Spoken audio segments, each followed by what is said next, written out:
కారం రంగు రుచితో ఉంటుంది. ఆచి మిరపపొడి అదరగొట్టే కారం రంగు రుచి. హుజూరాబాద్ లో ఈటెలను టార్గెట్ చేసింది ఎవరు? పార్టీలో ఆయనపై కుట్ర జరుగుతోందా? తన మౌనాన్ని బలహీనతగా భావించొద్దు అంటూ ఈటెలు ఎవరికి హెచ్చరికలిచ్చారు? ప్రస్తుతం ఇదే వ్యవహారం తెలంగాణ కమలం పార్టీలో హాట్ టాపిక్ గా మారిపోయింది. హైదరాబాద్ సామీర్పేటలో జరిగిన హుజూరాబాద్ బీజేపీ కార్యకర్తల సమావేశంలో పాల్గొన్నారు ఎంపీ ఈటెల రాజేందర్. ఈ సందర్భంగా పలు అంశాల మీద మాట్లాడిన ఈటెల సోషల్ మీడియాని అడ్డం పెట్టుకుని తనపై కొంతమంది కుట్రలు పన్నుతున్నారంటూ ఆగ్రహం వ్యక్తం చేశారు. ఈ కుట్రలపై హైకమాండ్ కి ఫిర్యాదు చేస్తానని స్పష్టం చేశారు ఈటెల. హుజూరాబాద్ లోని ఏ సెగ్మెంట్ లో కూడా ఎంపీకి ఓట్లు తక్కువ రాలేదని అన్నారు. రేపటి గెలుపుకు సంకేతం ఇచ్చే అడ్డ ఇలా షామీర్పేట అడ్డ. దాన్ని పట్టుకొని వాడెవడు వాడు సైకోనా, శాడిస్టా, వాడు మనిషా, పశువా, వాడు ఏ పార్టీలో ఉన్నాడు, వాడు ఎవరి అండతో ఆ ధైర్యం చేస్తున్నాడు, వాడిని నేర్చుకోవాలి. కానీ బీ కేర్ఫుల్ కొడుక, బీ కేర్ఫుల్. మేము శత్రువుతో కొట్లాడతాం, కానీ కడుపుల కత్తులు పెట్టుకొని కవలించుకునే సంస్కృతి మా రక్తం లేదు కొడుక, నా రక్తం లేదు. హుజూరాబాద్ బీజేపీలో కొన్ని రోజులుగా వర్గ పోరు నడుస్తున్న విషయం మనకు తెలిసింది. అయితే ఈటెల వెంట 20 ఏళ్లుగా నడుస్తున్న తమకు పార్టీ పదవులు, బాధ్యతలు దక్కడం లేదంటూ ఆయన వర్గీయులు ఆవేదన వ్యక్తం చేస్తున్నారు. ఈ క్రమంలో ఈటెల వర్గానికి చెందిన హుజూరాబాద్ అసెంబ్లీ కన్వీనర్ గౌతమ్ రెడ్డి పార్టీకి రాజీనామా చేశారు. ఇక ఇవాళ హుజూరాబాద్ నుంచి బయలుదేరి ఈటెల అనుచరులు సామీర్పేటలో ఈటెల నివాసానికి చేరుకున్నారు. తమ ఆవేదనను ఈటెలతో పంచుకున్నారు. దీంతో హుజూరాబాద్ స్థానిక ఎన్నికల్లో సత్తా చూపిద్దామని అనుచరులకు పిలుపునిచ్చారు ఈటెల. మీరు ఎవడెవడు సోషల్ మీడియాలో పెడుతున్నారో, ఏమేమి రెచ్చగొడుతున్నారో, ఏమేమి చేస్తున్నారో మొత్తం పైకి పంపించే ప్రయత్నం చేస్తా.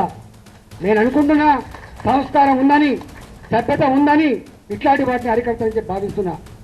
అరికట్టకపోతే నష్టపోయేది ఎవరో అర్థం చేసుకోండి.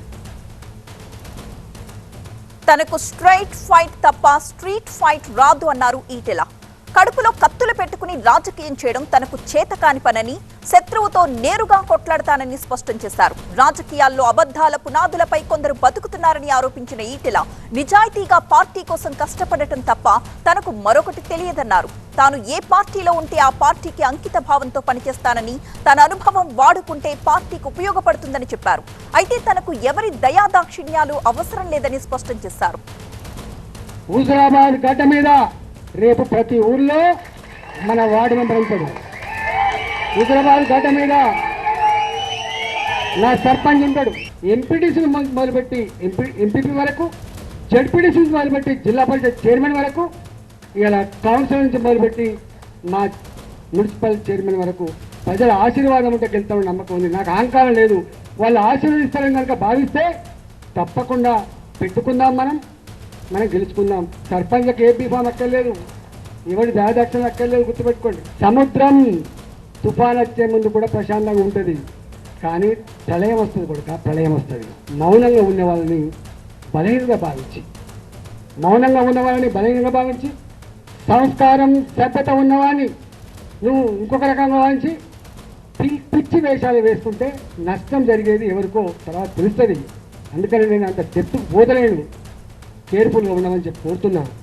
మా జోలికి రావద్దు, ఎవడు మాకు అడ్డు రావద్దు. తప్పకుండా హుజూరాబాద్ గడ్డ మీద మన జెండా ఎగురుతుందని చెప్పి మనం చేస్తూ మీ అందరికీ శుభాకాంక్షలు ఇస్తూ. మా ప్రతినిధి ఎలేందర్ సిద్ధంగా ఉన్నారు లైవ్ లో. ఎలేందర్, ఈటెల చేసిన ఈ హెచ్చరికలన్నీ ఎవరికి?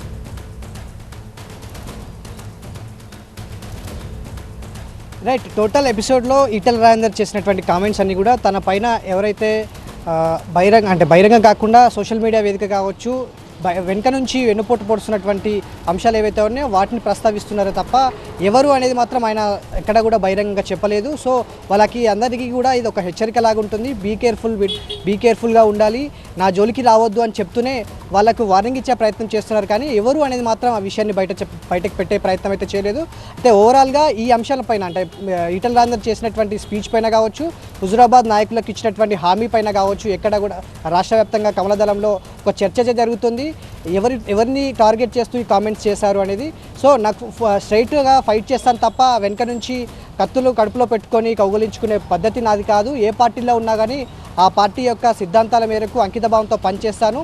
సో హుజూరాబాద్కి రానిచ్చే ప్రయత్నం చేయట్లేదు అనేది ఆయన వర్గీయులు కావచ్చు, ఆయన కార్యకర్తలు ఆయనతో చెప్పినటువంటి ఒక బాధలో ఒక విషయంగా మనం పరిగణించాలి. సో ఆ విషయానికి సంబంధించి ఆ కార్యకర్తలు ఇప్పుడు ఏ పార్టీలో ఉన్నా కానీ ఏదైతే అణిచివేయడం కావచ్చు, కొంతమందిని సపోర్ట్ చేయడం, కొంతమందిని పక్కన పెట్టడం లాంటివి జరుగుతూ ఉంటాయి. సో ఇవన్నీ కూడా మనం చూసి చూడనట్టు ఉండాలి. కంపల్సరీ అందరికీ ఒక అవకాశం వస్తుంది. ఆ అవకాశం వచ్చినప్పుడు మనమేంటో చూపిద్దాము. తప్పకుండా నాకు ఎలాంటి ప్రస్తుతానికి స్థానిక సంస్థల ఎన్నికల దృష్ట్యా కార్యకర్తలంతా కూడా ఆయన వర్గీయులంతా కూడా మా పరిస్థితి ఏంటి అని అడిగేందుకు ఇటు ఈటల రాజేందర్ దగ్గర చేరుకున్నటువంటి పరిస్థితి నేపథ్యంలో మీ అందరికీ అండగా నేను ఉంటా. తప్పకుండా ఈ ఎన్నికల నేపథ్యంలో 10 రోజులకు ఒకసారి అక్కడికి వస్తాను.